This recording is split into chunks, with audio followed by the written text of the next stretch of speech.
Hello everyone, welcome to PT pharma classes. तो जो हमारा सब्जेक्ट है pharmaceutical inorganic and analytical chemistry, इसकी पिछली वीडियो में हमने पढ़ा था ग्रेविमेट्रिक एनालिसिस के बारे में। आज हम देखेंगे कॉम्प्लेक्सोमेट्रिक टाइट्रेशन क्या होता है। Complexometric titration is a volumetric analytical method. जो हमारा कॉम्प्लेक्सोमेट्रिक टाइट्रेशन होता है, ये एक वॉल्यूमेट्रिक एनालिटिकल मेथड होता है। In this complexometric titration which the analytes react with the complexing agent, usually EDTA, to form a stable water soluble complex। जो हमारा कॉम्प्लेक्सोमेट्रिक टाइट्रेशन होता है, इसमें क्या होता है, जो हमारे एनालाइट्स होते हैं वो रिएक्ट करते हैं कॉम्प्लेक्सिंग एजेंट है, जिसमें हमारे मोस्टली यूज होते हैं EDTA, और ये फॉर्म करते हैं स्टेबल वाटर सॉल्युबल कॉम्प्लेक्स को। It is mainly used for the estimation of metal ion such as calcium, magnesium, zinc, copper, ferric and lead. जो हमारा कॉम्प्लेक्सोमेट्रिक टाइट्रेशन होता है, ये मेनली यूज किया जाता है मेटल आयंस के एस्टिमेशन के लिए, जिसमें हो गए हमारे कैल्शियम हो गया, मैग्नीशियम हो गया, जिंक हो गए, कॉपर, फेरिक, लेड हो गए। अगर हम प्रिंसिपल देखें कॉम्प्लेक्सोमेट्रिक टाइट्रेशन का, तो प्रिंसिपल क्या होता है, in this complexometric titration EDTA, जिसे हम बोलते हैं ethylene diamine tetraacetic acid, form a stable when ratio complex this most metal ions irrespective of their charge। जो हमारा कॉम्प्लेक्सोमेट्रिक टाइट्रेशन होता है, इसमें जो हमारे कॉम्प्लेक्सिंग एजेंट EDTA होते हैं, वो फॉर्म करते हैं क्या, एक स्टेबल 1:1 का कॉम्प्लेक्स, जो कि मेटल आयंस के और उसके चार्ज के इरेस्पेक्टिव होते हैं। हम रिएक्शन देखते हैं। जो हमारा ये मेटल आयंस है, ये रिएक्ट करता है EDTA से। जो हमारा EDTA है, ये कॉम्प्लेक्सिंग एजेंट है और ये फॉर्म कर रहा है मेटल कॉम्प्लेक्स को। अगर हम रिक्वायरमेंट्स देखें कॉम्प्लेक्सोमेट्रिक टाइट्रेशन के लिए क्या क्या रिक्वायरमेंट होते हैं, इसमें पहला होता है standard EDTA solutions, metal ion solutions, buffer solutions, metal ion indicators and, अगर हम देखें ऑपरेटर्स में, तो हमारे होते हैं ब्यूरेट, पिपेट, कोनिकल फ्लास्क। हम प्रोसीजर देखते हैं कॉम्प्लेक्सोमेट्रिक टाइट्रेशन का। Pipette a known volume of metal ion solutions into a conical flask। हम एक कोनिकल फ्लास्क में क्या करते हैं, मेटल आयन सॉल्यूशंस को लिखते हैं पिपेट के द्वारा। ऐड रिक्वायर्ड बफर सॉल्यूशंस, उसमें हम बफर सॉल्यूशंस को ऐड करते हैं। Add 2 to 3 drop of suitable indicator, उसमें हम इंडिकेटर यूज करते हैं 2 to 3 drop. Titrate with standard EDTA solutions until the colour change at the end point. फिर हम उसे टाइट्रेट करते हैं स्टैंडर्ड EDTA सॉल्यूशन से। कब तक करते हैं, जब तक कि उसका कलर चेंज नहीं हो जाता, हमें एंड पॉइंट नहीं रिसीव हो जाता है। Record the volume of EDTA solutions, फिर हम अपने EDTA सॉल्यूशंस के वॉल्यूम को रिकॉर्ड कर लेते हैं या फिर नोट कर लेते हैं। अगर इंडिकेटर की बात करें, कौन कौन से इंडिकेटर यूज होते हैं कॉम्प्लेक्सोमेट्रिक टाइट्रेशन में, इसमें पहला होता है इडियोक्रोम ब्लैक टी, जिसे हम EBT बोलते हैं, use for calcium and magnesium. ये क्या होता है, हमारे कैल्शियम और मैग्नीशियम के लिए मोस्टली यूज किया जाता है। न्यूरोक्साइड, ये भी हमारा एक प्रकार का इंडिकेटर होता है, use for the calcium, calcium के लिए यूज होता है। जाइनोलॉन ऑरेंज, ये use for the several other metal ions, ये अदर मेटल आयंस के लिए यूज होता है। इन पॉइंट देखते हैं, इसमें क्या अपीयर होता है, the colour change when all metal ions और कॉम्प्लेक्स विद EDTA। जो हमारे कलर होते हैं वो चेंज होते हैं, कब चेंज होते हैं, जब हमारे मेटल आयंस रिएक्ट करते हैं कॉम्प्लेक्स के EDTA के साथ। तो जो हमारा EBT यानी कि इडियोक्रोम ब्लैक इंडिकेटर होता है, उसका कलर जो होता है वो वाइन रेड टू ब्लू हो जाता है, और जो हमारा न्यूरोक्साइड इंडिकेटर होता है, उसका कलर पिंक टू पर्पल हो जाता है। टाइप्स देखते हैं हम कॉम्प्लेक्सोमेट्रिक टाइट्रेशन के, कौन कौन से टाइप हैं।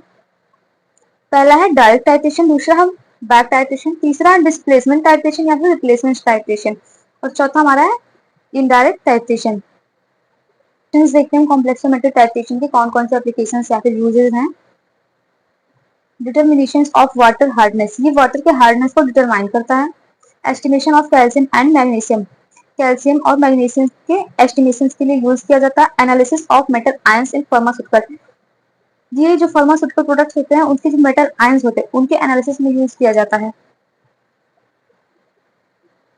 Quality control of drug and chemicals, जो ड्रग और केमिकल्स होते हैं उनकी क्वालिटी कंट्रोल के लिए कॉम्प्लेक्सोमेट्रिक टाइट्रेशन का यूज करते हैं। Food and environmental analysis, food और एनवायरमेंटल एनालिसिस के लिए हम कॉम्प्लेक्सोमेट्रिक टाइट्रेशन के लिए यूज करते हैं।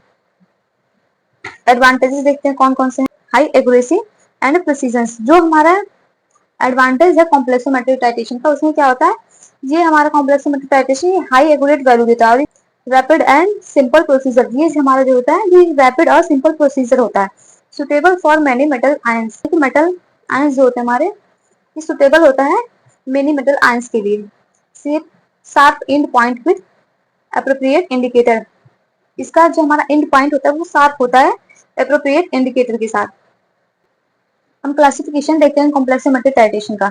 Classifications of complexometric titration, complexometric titration are classified based on the experimental procedures and reactions type in 4 main methods. जो हमारा कॉम्प्लेक्सोमेट्रिक टाइट्रेशन है उसको क्लासिफाइड किया गया है एक्सपेरिमेंटल प्रोसीजर और उसके रिएक्शंस के बेसिस पे, जो कि 4 मेन मेथड है जिसके। पहला है डायरेक्ट टाइट्रेशन, दूसरा है बैक या फिर रेसिडुअल टाइट्रेशन, तीसरा है डिस्प्लेसमेंट या फिर रिप्लेसमेंट टाइट्रेशन और चौथा हमारा है इनडायरेक्ट टाइट्रेशन। तो हम पहले देखेंगे डायरेक्ट टाइट्रेशन क्या होता है।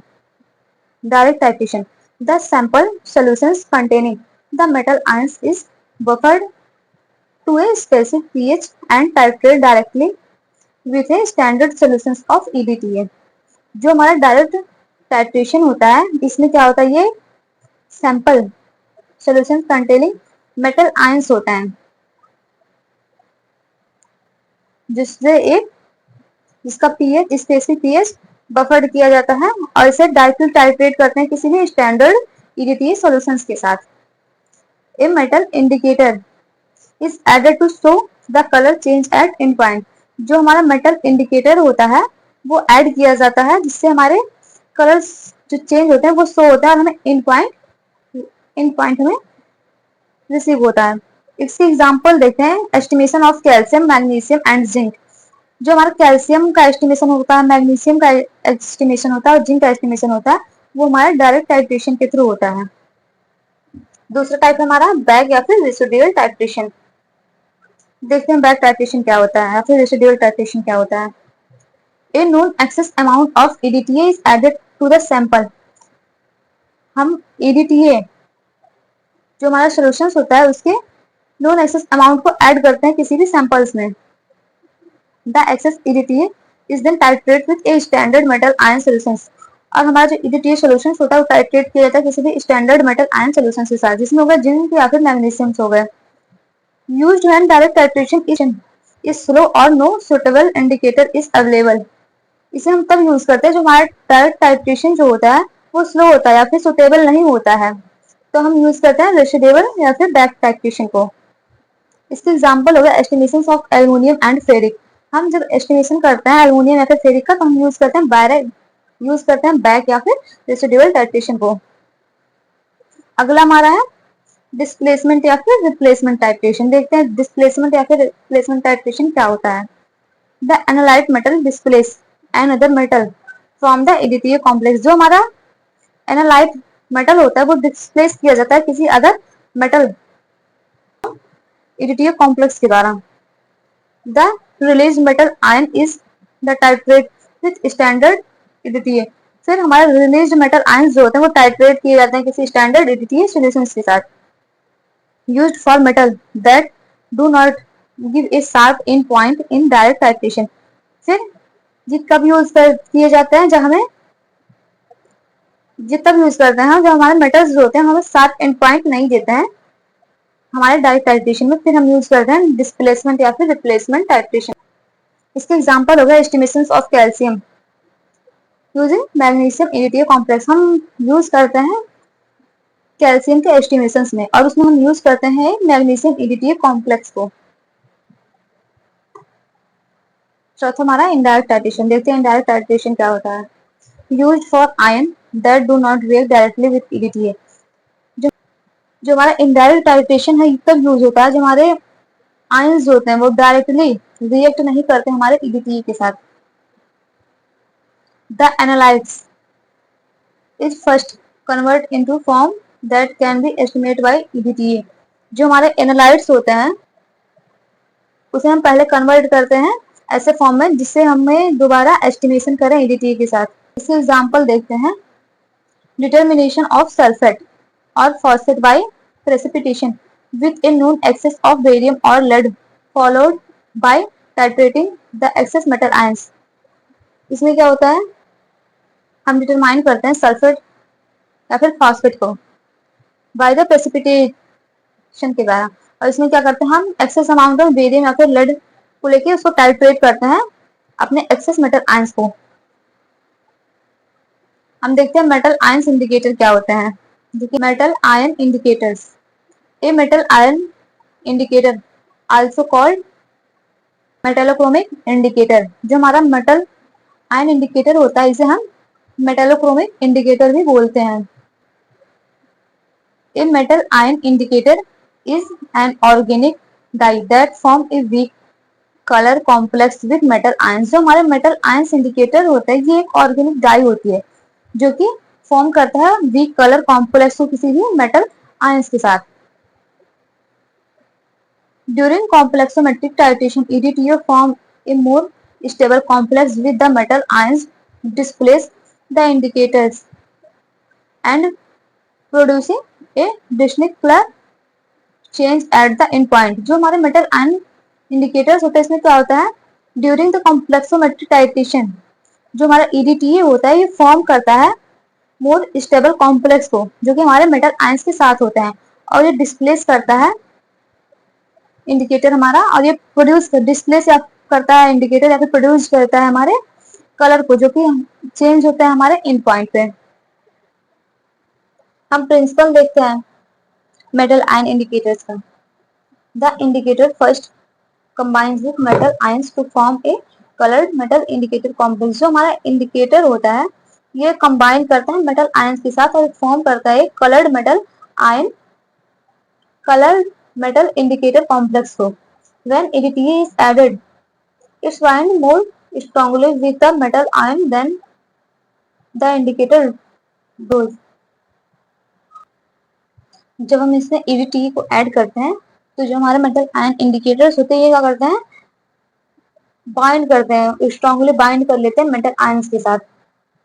The metal ion indicator leaves the indicators the metal ion leaves the indicators and form a metal EDTA complex. फिर जो हमारे मेटल आयंस होते हैं ये लीव्स कर देते हैं इंडिकेटर्स को और ये फॉर्म करते हैं एक मेटल इंडिकेटर कॉम्प्लेक्स को। The free indicators change colour indicating the end point. फिर हमारे जो फ्री इंडिकेटर्स होते हैं ये चेंज करते हैं कलर को और इंडिकेट करते हैं हमारे एंड पॉइंट को। कॉमन मेटल आयन इंडिकेटर्स हम देखते हैं हमारे कुछ कॉमन मेटल आयन इंडिकेटर हैं कौन कौन से हैं। पहला इरियोक्रोम ब्लैक टी जिसे हम EBT इंडिकेटर्स भी बोलते हैं। Before in point wine red जिसका कलर होता है इन पॉइंट के पहले वो होता है वाइन रेड कलर एट इन पॉइंट, और इन पॉइंट पे इसका कलर होता है ब्लू। इसका यूज करते हैं कैल्शियम या फिर मैग्नीशियम में। दूसरा हमारा है म्यूरोक्साइड कलर विथ मेटल, ये मेटल के साथ इसका कलर होता है येलो रेड या फिर पिंक, और फ्री कलर इसका होता है वायलेट ब्लू। इसका यूज करते हैं हम कैल्शियम या फिर कॉपर जिसका pH हायर होता है। अगला हमारा तीसरा है जाइलेनॉल ऑरेंज। जो हमारा जाइलेनॉल ऑरेंज होता है इसका कलर होता है मेटल के साथ रेड ब्लू कलर होता है, रेड वायलेट कलर होता है। फ्री कलर येलो, इसका फ्री कलर जो होता है वो येलो होता है। Use bismuth lead and zinc, इसका यूज हम करते हैं बिस्मथ लेड या फिर जिंक के टाइट्रेशन में। चौथा हमारा है कैल्मोगाइट कलर विथ मेटल, मेटल के साथ इसका कलर होता है रेड, इसका फ्री कलर जो होता है वो होता है blue colour. Use calcium and magnesium, इसका यूज करते हैं हम कैल्शियम और मैग्नीशियम के टाइट्रेशन में। पांचवा हमारा है pattern reader indicator colour with metal, metal के साथ इसका कलर होता है red, free colour blue, free colour जो होता है वो ब्लू होता है। Use calcium in the presence of magnesium, इसका यूज करते हैं हम कैल्शियम जो कि मैग्नीशियम के प्रेजेंस में होता है। मैकेनिज्म देखें अगर हम, मेटल आयन इंडिकेटर्स जो है वो बाइंड करता है इंडिकेटर, मेटल आयन जो होता है वो बाइंड करता है इंडिकेटर के साथ जो फॉर्म करते हैं मेटल इंडिकेटर कॉम्प्लेक्स को। फिर जो हमारा मेटल इंडिकेटर कॉम्प्लेक्स है वो बाइंड करते हैं EDTA के साथ, वो फॉर्म करता है metal EDTA complex plus free indicators को। थर्ड स्टेप होता है the release of free indicator cause the colour change indicating at the end point. फिर जो हमारे फ्री रिलीज होता है फ्री इंडिकेटर कलर चेंज पे हमारे फ्री इंडिकेटर रिलीज हो जाते हैं और ये इंडिकेट करते हैं हमारे इन पॉइंट को। तो अगला टॉपिक है हमारा मास्किंग एंड डिमास्किंग रिएजेंट। देखते हैं मास्किंग और डिमास्किंग रिएजेंट क्या होते हैं। Masking and demasking reagent are analytical technique used in complexometric titration to improve the selective of titration like ADT। जो हमारा मास्किंग और डिमास्किंग रिएजेंट होता है ये एनालिटिकल टेक्निक होता है जो कि यूज किया जाता है कॉम्प्लेक्सोमेट्रिक टाइट्रेशन में टाइट्रेशन को इम्प्रूव करने के लिए। इसमें पहले देखते हैं मास्किंग रिएजेंट क्या होता है। A masking reagent is a chemical substance that reacts selectively with interfering metal ions to form a stable complex। जो हमारे मास्किंग रिएजेंट होता है ये एक केमिकल सब्सटेंस होता है जो कि रिएक्ट करते हैं रिएक्ट या फिर इंटरफेयर करते हैं हमारे मेटल आयंस के साथ और ये फॉर्म करते हैं कि स्टेबल कॉम्प्लेक्स को। As a result these metal ions do not react with EDTA during the titration. जो हमारे मेटल होते हैं वो रिएक्ट नहीं करते हमारे EDTA के साथ during the titration. Masking reagent are hide on interfering metal ions by forming a stable alternative complex. जो हमारे मास्किंग रिएजेंट होते हैं ये हाइड कर देते हैं, ये हाइड हो जाता है जब हमारे मेटल आयंस का इंटरफेयर होता है किसी भी स्टेबल अल्टरनेटिव कॉम्प्लेक्स के द्वारा। इसके एग्जांपल हो गया पोटेशियम साइनाइड हो गया, पोटेशियम आयोडाइड हो गया और फिर अमोनिया हो गया। इसका पर्पस देखते हैं ये क्यों यूज होता है। इसका पर्पस क्या है, prevents interference from unwanted metal ions. ये प्रिवेंट करता है अनवांटेड मेटल आयन से, improve the accuracy and selectivity of complexometric titration. ये हमारे कॉम्प्लेक्सोमेट्रिक टाइट्रेशन की एक्यूरेसी या फिर सेलेक्टिविटी को ये इम्प्रूव करता है। हम देखते हैं डीमास्किंग रिएजेंट क्या होता है। A demasking reagent is a substance that break metal complex, releasing the metal ions so that it can react with EDTA and be estimated। जो हमारे डिमास्किंग रिएजेंट होता है ये एक ऐसे सबस्टांस होता है जो कि हमारे मेटल कॉम्प्लेक्स को ब्रेक कर देता है और ये रिलीज करते हैं हमारे मेटल आयंस को और ये रिएक्ट करते हैं EDTA के साथ और ये एस्टिमेटेड होता है। एग्जाम्पल देखें तो इसका एग्जाम्पल होता है फॉर्मल्डिहाइड बोरिक एसिड। पर्पस देखते हैं इसका क्या होता है। पर्पस डिमास्किंग रिएजेंट का release the mass metal ions from for separate determination. ये रिलीज करता है हमारे मास मेटल आयंस को जो कि सेपरेट डिटर्मिनेशन के लिए होता है। Enables sequentially estimations of different metal ions in the same solutions. ये हमारे इनेबल होते हैं हमारे सिक्वेंटली एस्टिमेशंस में जो कि हमारे डिफरेंट मेटल आयंस में होते हैं और ये सेम सॉल्यूशंस में होते हैं। ये इनेबल्स होते हैं सिक्वेंटली एस्टिमेशंस में जो कि हमारे डिफरेंट मेटल आयंस के लिए होता है और ये सेम सॉल्यूशंस में होते हैं। एप्लीकेशंस देखते हैं डिमास्किंग रिएजेंट का क्या क्या एप्लीकेशंस है। Analysis of mixtures containing several metal ions. ये हम एनालिसिस करते हैं mixture containing several metal ions जो होते हैं उनके एनालिसिस में यूज होता है। डिटर्मिनेशंस ऑफ वाटर हार्डनेस, वाटर के हार्डनेस के डिटर्मिनेशन में हम यूज करते हैं। फार्मास्यूटिकल एनालिसिस, फार्मास्यूटिकल एनालिसिस में हम यूज करते हैं। Industrial quality control, industrial quality control में हम यूज करते हैं। Difference between masking and demasking reagent. हम देखते हैं डिफरेंस क्या है मास्किंग रिएजेंट में और हमारे डिमास्किंग रिएजेंट में। ये हमारा हो गया मास्किंग रिएजेंट और ये हमारा है demasking reagent. Prevent metal ions from reacting with EDTA। जो हमारा मास्किंग रिएजेंट होता है ये प्रिवेंट करता है हमारे मेटल आयंस को क्योंकि हमारे EDTA के साथ रिएक्ट होते हैं।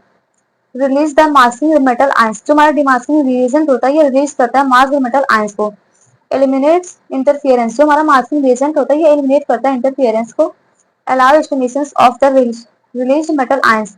जो हमारा डिमास्किंग रिएजेंट होता है ये अलाउ करता है मेटल आयंस एस्टिमेशन, ये अलाउ करता है estimation of release metal ions को। यूज्ड बिफोर और ड्यूरिंग टाइट्रेशन, जो हमारा मास्किंग रिएजेंट होता है यूज किया जाता है बिफोर या फिर ड्यूरिंग टाइट्रेशन के। Used after masking when required, जो हमारा डिमास्किंग रिएजेंट होता है ये यूज किया जाता है आफ्टर मास्किंग या फिर हमें जब रिक्वायर्ड होती है फिर हम यूज करते हैं डिमास्किंग रिएजेंट को। Preparation and standardization of disodium EDTA, हम देखते हैं प्रिपरेशन या फिर स्टैंडर्डाइजेशन क्या है डाइसोडियम ईडीटीए का। To prepare and standardize 0.1 molar disodium EDTA solutions it using a standard calcium solutions, जो हमारा प्रिपरेशन से या फिर स्टैंडर्डाइजेशन होता है उसमें हम 0.1 मोलर डाइसोडियम सॉल्यूशंस को लेते हैं जिसमें हम यूज करते हैं कैल्शियम स्टैंडर्ड कैल्शियम सॉल्यूशंस को। प्रिंसिपल देखते हैं, इसका जो प्रिंसिपल होता है वो क्या होता है, डाइसोडियम ईडीटीए फॉर्म से stable when ratio one complex with metal ions, जो हमारा ईडीटीए सॉल्यूशंस होता है वो फॉर्म करता है मेटल आयंस को के कॉम्प्लेक्स को। Since EDTA is not primary standard it exact concentration must be determined using a standard solutions of calcium और मैग्नीशियम। जो हमारा ईडीटीए होता है ये एक प्राइमरी स्टैंडर्ड नहीं होता है, जिसका जो एग्जैक्ट कंसंट्रेशन होता है वो डिटरमाइन किया जाता है और इसमें यूज किया जाता है स्टैंडर्ड सॉल्यूशंस कैल्शियम के या फिर मैग्नीशियम के। रिएक्शंस देखते हैं, जो हमारा कैल्शियम रिएक्ट करता है ईडीटीए सॉल्यूशंस के साथ तो ये फॉर्म करता है कॉम्प्लेक्स ईडीटीए को। प्रिपरेशंस देखते हैं 0.1 मोलर डाइसोडियम ईडीटीए सॉल्यूशंस का। इसमें केमिकल्स जो यूज होते हैं वो होते हैं डाइसोडियम ईडीटीए डिस्टिल्ड वाटर। इसमें हम लेते हैं केमिकल्स में डाइसोडियम ईडीटीए और डिस्टिल्ड वाटर को। प्रोसीजर देखते हैं क्या प्रोसीजर है इसका। With 3.72 gram of distilled disodium EDTA, हम 3.72 ग्राम डाइसोडियम ईडीटीए को वेट करते हैं। Dissolve it in about 500 ml of distilled water, इसे हम डिसॉल्व करते हैं 500 ml डिस्टिल्ड वाटर के साथ। Transfer the solution in 1000 ml volumetric flask, हम अपने सॉल्यूशंस को ट्रांसफर करते हैं 1000 ml या फिर 1 लीटर वॉल्यूमेट्रिक फ्लास्क में।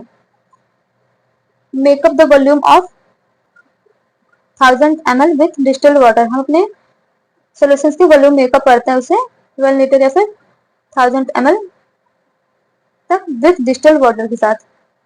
Mixed well and store in a clean reagent water, इसको मिक्स करते हैं उसको स्टोर करते हैं क्लीन रिएजेंट बॉटल में।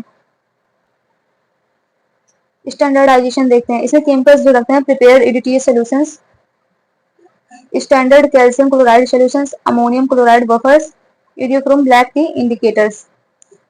प्रोसीजर देखते हैं इसका। pipette 25 ml of standard calcium solution into a conical flask, हम 25 ml स्टैंडर्ड कैल्शियम सॉल्यूशंस लेते हैं पिपेट के द्वारा अपने कोनिकल फ्लास्क में।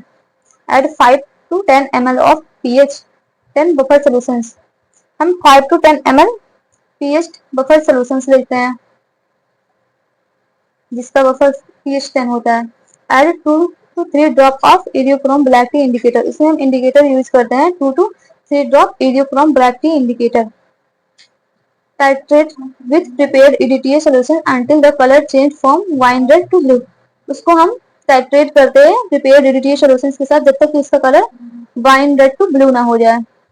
Repeat the titration and obtain concordant reading, हम अपने टाइट्रेशन को रिपीट करते हैं अपने कॉन्कॉर्डेंट रीडिंग को ऑब्टेन करते हैं, कैलकुलेट करते हैं। कैलकुलेशंस देखते हैं, इसका फॉर्मूला होता है M1V1 is equal to M2V2 where M1 molarity of EDTA, जो हमारा M1 होता है वो मोलैरिटी होता है ईडीटीए का। M2 जो होता है molarity of standard calcium solutions, M2 हमारा होता है मोलैरिटी होता है स्टैंडर्ड कैल्शियम सॉल्यूशंस का। V1 is equal to volume of EDTA solutions used, जो हमारा V1 होता है वो हमारा ईडीटीए का वॉल्यूम होता है जो कि हम यूज करते हैं टाइट्रेशंस में। V2 is equal to volume of calcium solutions take, जो हम सॉल्यूशंस लेते हैं कैल्शियम पर उसका जो वॉल्यूम होता है वो हमारा होता है V2। Estimation of magnesium sulphate, हम देखते हैं मैग्नीशियम सल्फेट का एस्टिमेशन कैसे होता है। Magnesium sulphate is estimated using complexometric titration, जो हम मैग्नीशियम सल्फेट का एस्टिमेशन करते हैं उसमें हम यूज करते हैं कॉम्प्लेक्सोमेट्रिक टाइट्रेशन का, utilizing 0.05 molar disodium EDTA as the titrant and eriochrome black T indicators. इसमें हम यूज करते हैं 0.05 मोलर डाइसोडियम एजीटी, जिसका फुल फुल फॉर्म होता है ethylene di amines tetra acetate acid. उसको हम टाइट्रेट करते हैं, टाइट्रेट लेते हैं। उसमें हम इंडिकेटर का यूज करते हैं इरियोक्रोम ब्लैक टी इंडिकेटर्स का। प्रिंसिपल देखते हैं क्या होता है मैग्नीशियम सल्फेट के एस्टिमेशन का। Magnesium ions react with disodium EDTA in a 1 molar ratio to form a stable colorless magnesium EDTA complex। जो हमारा मैग्नीशियम आयंस होता है ये रिएक्ट करता है डाइसोडियम मेटल के साथ और ये फॉर्म करता है एक stable colourless magnesium EDTA complex को। The titration is carry out pH 10 using idiochrome black tea as the indicator। फिर हमने टाइट्रेशन की pH को 10 तक कैरी करते हैं, जिसे हम यूज करते हैं इडियोक्रोम ब्लैक टी इंडिकेटर्स। इसका रिएक्शंस देते हैं। जो हमारा मैग्नीशियम होता है रिएक्ट करता है EDTA के साथ, ये फॉर्म करता है मैग्नीशियम कॉम्प्लेक्स को। इसमें रिक्वायरमेंट देखते हैं क्या क्या रिक्वायरमेंट होती है। Magnesium sulphate solutions standard 0.01 molar disodium EDTA solution, ammonium chloride buffer, eriochrome black T indicators buffer, burette pipette conical flask volumetric flask का। प्रोसीजर देखते हैं। इसका प्रोसीजर क्या है। Pipette 25 ml of magnesium sulphate solution into a conical flask. हम magnesium sulphate solution लेते हैं 25 ml pipette के द्वारा और एक कोनिकल फ्लास्क में लेते हैं। At 5 to 10 ml of ammonium buffer solution pH 10। हम उसमें अमोनियम बफर सोल्यूशन ऐड करते हैं 5 to 10 ml, जिसका पीएच होता है 10। Add 2 to 3 drop of add 2 to 3 drop of eriochrome black T indicator. में हम eriochrome black T indicator use करते हैं 2 to 3 drop. Titrate with 0.1 molar EDTA until the color change from wine red to blue। उसको हम titrate करते हैं 0.1 molar EDTA के साथ जब तक कि उसका colour wine red to blue ना हो जाए। Repeat the titration to obtain concordant reading. हम अपने टाइट्रेशन की प्रोसेस को रिपीट करते हैं, तब तक रिपीट करता है जब तक कि हमें कॉन्कॉर्डेंट रीडिंग ना ऑब्टेन हो जाए। कैलकुलेट करते हैं। इसका फॉर्मूला होता है M1 इक्वल टू M2V2, जिसमें हमारा M1 होता है मोलरिटी होता है EDTA का, M2 जो होता है वो मोलरिटी होता है मैग्नीशियम सल्फेट सोल्यूशन का। V1 होता है वॉल्यूम होता है EDTA का, V2 होता है वॉल्यूम होता है मैग्नीशियम सल्फेट सोल्यूशन का। इसमें जो हमारा मॉलिक्यूलर वेट होता है मैग्नीशियम सल्फेट सोल्यूशन का वो होता है 246.47 ग्राम पर मोल। अगला टॉपिक हमारा एस्टिमेशन ऑफ कैल्शियम ग्लूकानेट। देखते हैं कैल्शियम ग्लूकानेट का एस्टिमेशन कैसे होता है। The estimation of calcium gluconate is predominantly perform using complexometric titration. जो हमारा कैल्शियम ग्लूकानेट का टाइट्रेशन होता है ये इसमें यूज किया जाता है कॉम्प्लेक्सोमेट्रिक टाइट्रेशन का। To estimate the amount of calcium gluconate using disodium EDTA by complex titration. इसके एस्टिमेशन में हम यूज करते हैं कैल्शियम ग्लूकानेट के अमाउंट को, जिसमें हम यूज करते हैं डाइसोडियम EDTA का, जिसमें हम यूज करते हैं कॉम्प्लेक्सोमेट्रिक टाइट्रेशन मेथड का। प्रिंसिपल हमारा होता है calcium ions present in calcium gluconate react with disodium EDTA in 1:1 to form a stable calcium EDTA complex। जो हमारा कैल्शियम आयंस होता है वो कैल्शियम ग्लूकानेट के प्रेजेंस में रिएक्ट करता है डाइसोडियम EDTA के साथ, जो कि फॉर्म करता है कैल्शियम EDTA कॉम्प्लेक्स को। The titration out in the alkaline medium using murexide indicators. जो हमारे टाइट्रेशन होता है इसका हम यूज करते हैं अल्कलाइन मीडियम में, जिसमें हम यूज करते हैं म्यूरोक्साइड इंडिकेटर्स को। The end point the colour change from pink to purple. जो हमारा एंड पॉइंट होता है उसमें कलर जो होता है हमारे पिंक टू पर्पल हो जाता है। इसका रिएक्शन देखते हैं। जो हमारा कैल्शियम होता है वो रिएक्ट करता है EDTA सोल्यूशन के साथ कैल्शियम EDTA कॉम्प्लेक्स को। रिक्वायरमेंट देखते हैं। Calcium gluconate solution standard 0.05 molar disodium EDTA solution, sodium hydroxide solutions, murexide indicator, distilled water, burette pipette conical flask and volumetric flask का। प्रोसीजर देखते हैं। Pipette 25 ml of calcium gluconate solution in a conical flask. हम 25 ml calcium gluconate solution लेते हैं एक conical flask में। Add 5 ml of sodium hydroxide solution in to maintain pH 12। उसमें add करते हैं हम 5 ml सोडियम हाइड्रोक्साइड सॉल्यूशन से, जिससे उसका pH मेंटेन होकर 12 हो जाता है। Add small amount of murexide indicator, इसमें हम ऐड करते हैं म्यूरोक्साइड इंडिकेटर्स को, जो कि स्मॉल अमाउंट में यूज होता है। Titrate with standard disodium EDTA solution until colour change from pink to purple. हम उसको टाइट्रेट करते हैं स्टैंडर्ड EDTA सॉल्यूशन के साथ जब तक इसका कलर चेंज ना हो जाए पिंक टू पर्पल में। Repeat the titration to obtain concordant reading, अपने टाइट्रेशन को हम रिपीट करते हैं जब तक कि हमें कंकॉर्डेंट रीडिंग ऑब्टेन हो जाए। कैलकुलेशंस देखते हैं इसका। M1 V1 is equal to M2 V2, जो कि हमारा एक फॉर्मूला होता है। M1 is equal to molarity of EDTA, जो हमारा M1 होता है वो मोलैरिटी होता है EDTA सॉल्यूशंस का। M2 is equal to molarity of calcium gluconate solutions, जो हमारा M2 होता है वो मोलैरिटी होता है कैल्शियम ग्लूकोनेट सॉल्यूशंस का। V1 is equal to volume of EDTA solutions. V2 is equal to volume of calcium gluconate solutions taken, जो हमारा V1 होता है वो EDTA जो हमारा यूज होता है उसका वॉल्यूम होता है। V2 हमारा होता है कैल्शियम ग्लूकोनेट सॉल्यूशंस, जो हमारे वॉल्यूम यूज किए गए हैं।